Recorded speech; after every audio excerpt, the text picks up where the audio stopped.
Hello বন্ধুরা, good morning and welcome back to my channel Mishtu vegetarian. কেমন আছো সবাই? আশা করি অনেক ভালো আছো, সুস্থ আছো। আমি একটু ভালো আছি আগের থেকে। তো এখন থেকে ভিডিওটা শুরু করছে, মানে সকাল 8টার থেকে। তো চলো পুরো ভিডিওটা কন্টিনিউ দেখতে থাকো। আই হোপ আজকের ভিডিওটা দেখতে তোমাদের অনেক অনেক ভালো লাগবে। আর এই যে দেখো, এখন বসে পড়েছিলাম মুড়ি খেতে।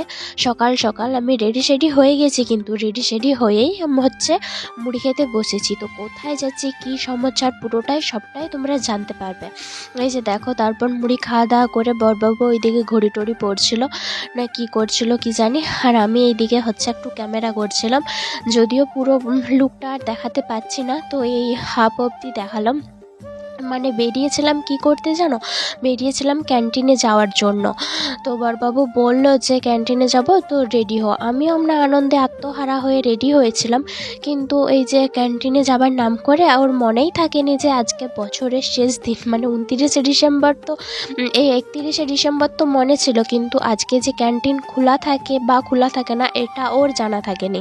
তো ওর একটা বেরিয়ে পর, রেডি হয়ে পর ওর একটা বন্ধুকে ফোন করে বলে যে কিরে আজকে ক্যান্টিন খোলা থাকবে? তো বলছে না, আজকে বছরের প্রথম দিন আর বছরের শেষ দিন ক্যান্টিন খোলা থাকে না। তো যথামতো রেডি তো হয়েছি, কিন্তু কি করব না করব কোনো কিছুটাতেই মাথায় ঢুকছিল না। তো বলছে খোলা থাকবে না, যেহেতু এত দূর যেয়ে কি করবি? আমি বলছি তাহলে আমি এই যে ফালতু রেডি হলাম, সেটার কি হবে?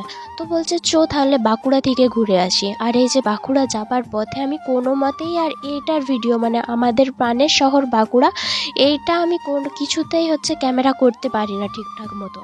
তো যেহেতু আমি রেডি হয়ে আর কি দাঁড়িয়েছিলাম, অনেকটা রেগেও গিয়েছিলাম। তো তখন বললো বাঁকুড়া থেকে ঘুরে নিয়ে আসি। তো এই জায়গাটা আমি ওকে দাঁড় করিয়ে বলছি এই জায়গাটা আমি ভিডিও করব, তারপর তুই যাবি। তো তোমরা দেখতেই পেলে যে আমি দাঁড়িয়ে পর ভিডিও করেছি, দাঁড়িয়ে পর ভালো মতো ভিডিও ক্যাপচারে এসছে, তারপর আমি এসছি। আর এসেছিলাম এই যে ঘুরতে না, ওর কাজে, নিজের কাজে ওর বাইকের সার্ভিসিং ছিল, তো সেটাই করাতে এসেছিলাম। এই যে রয়্যাল এনফিল্ড, তো এখানে এসেছিলাম সার্ভিসিং করাতে। আর এই শোরুম থেকেই ও গাড়িটা নিয়েছে। তো এখান থেকেই ও যতগুলো সার্ভিসিং করিয়েছে, তো এখান থেকেই করিয়েছে। আমারও দেখা ছিল না, তো আমিও ভাবলাম যে আমিও দেখে নিই। আর এখানে বাইরে ভেতরে অনেক বুলেট ছিল, অনেক। আর এই যে এটা তো আমাদের মতনই অনেক ছিল। তো এই যে দেখো, ফাইনালি আমরা গেস্ট রুমে বসেছিলাম, আর ওইখানে আমাদের গাড়িটা সার্ভিসিং চলছে। তো বড়বাবু কোথায় কি প্রবলেম না হচ্ছে সেটা সব কিছুটাই মিস্ত্রিকে বলে দিয়েছিল। আর এইদিকে দেখো, আমি তারপর এখানে একাই বসেছিলাম। একা বসে থাকার পর উনিও এলো। আর উনি তো একা আসবে না, ফোন বাবুকেও সঙ্গে করে নিয়ে এসছে যে তোকেও ফোন করতে হবে, কারণ ওর একটা বন্ধু ফোন করেছিল, তার সাথেই ও কথা বলছিল। আর ওইদিকে দেখো টিভিও চলছিল, কিন্তু টিভি কে দেখছে? আমরা তো ফোনই ঘাঁটছি, আর ও তো ফোনই করছে, টিভি কেউ দেখছে না, তাও টিভি চলছে। আর ওইদিকে তো গাড়ির সার্ভিসিং করাতে এলে অনেকটা পরিমাণ দেরি হয়, তো প্রচুর পরিমাণে বোরিং লাগছিল, তো কিছুই ভালো লাগছিল না। ফোন ঘাঁটবে কি, সবসময় ফোনটাও ঘাঁটতে না ইচ্ছা করে না। তো আমি এদিক ওদিক করে ভিডিও করছিলাম, আবার মনে হচ্ছিল আমি যে ভিডিও করছি, কেউ আবার যদি এখানে কোনো রুলস থাকে যে ভিডিও করা চলবে না, এরকম কোনো ব্যাপার থাকে কি না কি জানি, আমি তো জানিও না। তো তার মতো অনেক ভয়ও লাগছিলো, ওই জন্য একটু কমই ভিডিও করেছি। আর এই যে দেখো, এখন ফাইনালি আমাদের গাড়িটা সার্ভিসিং হয়ে গেছে, আর একদম নতুন ঝকঝক লাগছে, দেখতে পেয়েছো কি সুন্দর লাগছে। তা আমি তোকে একবার বলছিলাম, আমি বলছি দে নতুন গাড়িটা আমি একবার চালাই, তোকে আর চালাতে হবে না। তো বলছে না, নতুন গাড়িটা আমিই চালাবো। আমি বলছি তুই তো চালালি, এবার আমি তো চালাই, তুই তো সব সময়তেই চালাবি। তো অনেক বকর করে এখন চলেইছিলাম এই যে একটা পার্কের সামনে। আর অনেক দেরি হয়ে গিয়েছিলো, খাওয়া দাওয়া ওইখানেই করেছিলাম, আর অনেকটা পরিমাণ দেরি হয়ে গিয়েছিলো। তো পার্কের সামনেও আমাকে দাঁড়িয়ে জিজ্ঞাসা করছিল কি করবি, পার্কের ভিতরে ঢুকলে কিন্তু সন্ধ্যা হয়ে যাবে বাড়ি যেতে। আমি বলছি তাহলে থাক, এখান থেকে আমাকে 2-10টা ছবি তুলে দে, তাও ভালো দিয়ে ওই করে আর কি ছবি তুলে আর ভিডিও করে না ঘর চলে এসেছিলাম। পার্কের ভিতরে কিন্তু ঢুকিনি, যেহেতু সন্ধ্যা লেগে যাবে, আর আমাদের এখানে প্রচণ্ড পরিমাণে হাতির ভয় আছে। তো সেই কারণে ভাবলাম যে সন্ধ্যা করার দরকার নেই বাবা, তাড়াতাড়ি ঘর চো। আর ঘরকে এসে এই যে দেখো দেখলাম মা হচ্ছে ময়দা আর কি মেখেছে, ময়দা মেখে লুচি করবে। আর আজকে যেহেতু 31শে ডিসেম্বর আর কালকেই হচ্ছে 1লা জানুয়ারির উদ্দেশ্যে আমরা যাব হচ্ছে পিকনিক বা ট্যুরিস্ট, আমরা ঘুরতেই যাব, পিকনিকও হবে না আর মানে ঘুরতে যাওয়া হবে। তো আমরা ঘরের 5 জন মিলে যাব কলকাতা ঘুরতে। তো সেই জন্য অনেক কিছু প্যাকিংও আছে। আর এইদিকে হচ্ছে লুচি হবে আজকে রাতে, লুচি তারপর মাংস এসবই খাওয়া দাওয়া হবে, আলুর তরকারি, অনেকগুলো আইটেমই হবে। তো সেই জন্য আমি এই যে দেখো মা হচ্ছে লুচিগুলোকে বেলে দিয়েছে আস্তে আস্তে করে, আর আমি হচ্ছে সবগুলোটাকে হচ্ছে ছেঁকে নেবো। তো সেই কারণে এই যে দেখো বসিয়ে দিয়েছিলাম কড়াই, ছোটো কড়াইটাই বসিয়েছি। আর এইদিকে যতগুলো বেলা হয়েছিল আমি ঠিক ততগুলোই নিয়ে চলে এসেছি। আর ওইদিকে একটা বড় হাঁড়ি রেখে দিয়েছি যাতে তুলে ওটার উপর আর রাখতে পারি। তো কমটা আমি মানে তেলটা না একটু কম আঁচের মধ্যেই দিয়েছিলাম যাতে একটু মানে তেলটা আসতে একটু পরিমাণ দেরি হয়, সেই কারণে। আর এই ছোটো কড়াই তো যতই তুমি কম দাও একটু তাড়াতাড়ি কিন্তু চলে আসে। আর এই তেলটা বসিয়ে দিয়ে আমার না কিছুতেই আর স্বাদ হয় না, কোথায় ছান্তা খুঁজে বলি, কোথায় নালে খুন্তি খুঁজে বলি।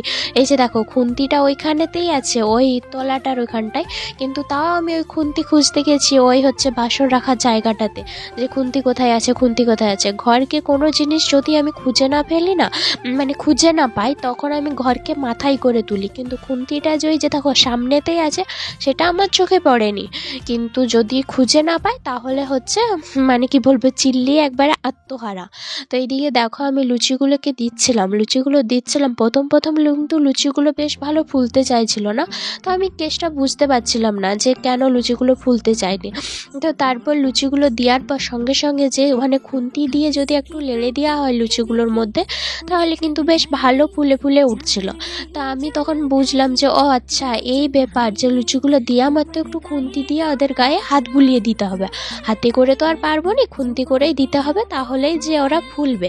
মানে ওদের আর কি একটু লজ্জা পাচ্ছে, আর তো লজ্জা কাটানোর জন্য ওদের গায়ে একটু হাত বুলিয়ে দিতে হবে, তারপর আবার ওরা ফুলতে আরম্ভ করবে। আর ফোনটা না আমি এক জায়গাতে রেখে দিয়েছিলাম। আর এই যে দেখো আমি হাতে করে না ভেগ ভঙ্গিগুলোও দেখাচ্ছি, মানে এই যে দেখো লুচিগুলোকে লাড়তে হলো, তারপর একটু তো ফুললো, আগে তো একদমই ফুলেনি, যার পর যেই আমি খুন্তি করে ওদেরকে হাত দিলাম সেই কিন্তু ফুললো। তো আমি বড়বাবুকে ডেকে দেখালাম, আমি বলছি দেখ লুচিরও নতুন বইয়ের যে খালি লজ্জা আছে তা কিন্তু না, লুচিরও কিন্তু লজ্জা আছে। তো এরকম ব্যাপারটাই আমি ওকে বলছিলাম, আর ও তো প্রচণ্ড পরিমাণে হাসছিল, যেহেতু এক হাতে করে করছিলাম তো তাই তোমাদেরকে দেখানো অতটা মানে সম্ভব হয়নি। আর এইদিকে দেখো এই যে লুচিগুলো একটু সাদা করে তুললাম, এটা যেহেতু প্রথম কড়াই, মানে পরের কড়াইগুলোর থেকে লাল করে ভাজবো। তো এক কড়াই হবার পর মা বলল যে মানে এরকম সাদা করিস না, একটু লাল করে ভাজ, তাহলে হয়তো খেতে ভালো লাগবে। তো আমি বললাম এটা তো প্রথম কড়াই, এক কড়াই তো আর শেষ হয়ে যাচ্ছে না, তো আরও যেগুলো বাকিগুলো আছে সেগুলো আমি লাল করে ভাজবো। আর এই যে দেখো একবারে আমার কেড়েলিগিরি, মানে আমি ভাবলাম যে 3টা লুচি একসাথে তুলে দেবো, কিন্তু না 3টা লুচি কি আমি একসাথে তুলতে পারি?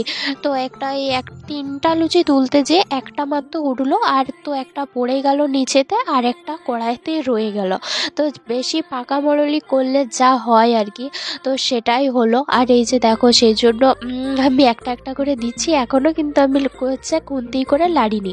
তো তারপর আমার দেখো মানে সব লুচিগুলোই মোটামুটি আর কি ভাজা কমপ্লিট হয়ে গেছে।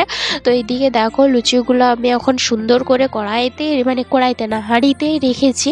তো এখন চুর দিয়ে আছে, এগুলোর মধ্যে সবগুলোই হয়তো শেষ হয়ে যেতে পারে।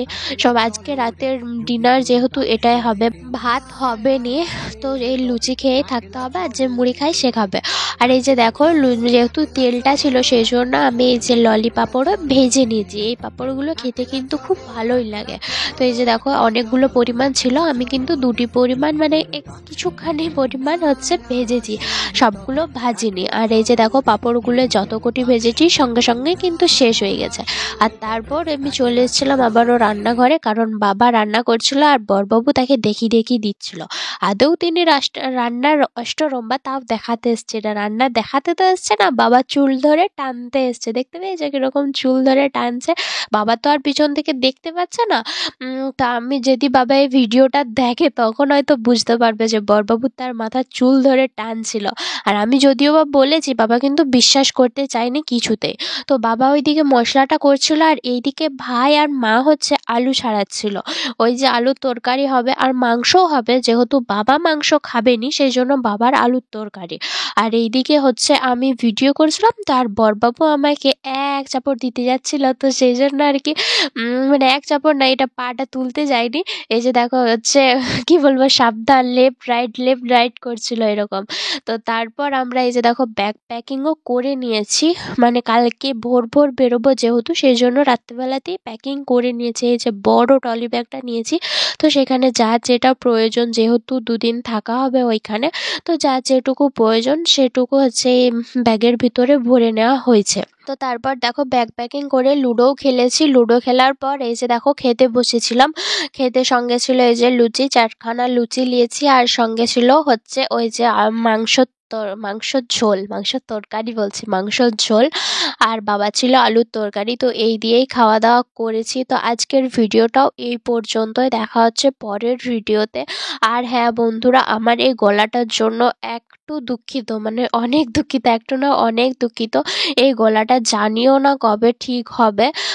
তো আশা করছি মানে তোমরা গডের কাছে প্রে করো যেন তাড়াতাড়ি আমি সুস্থ হয়ে যাই আর নতুন ভিডিও দিতে পারি।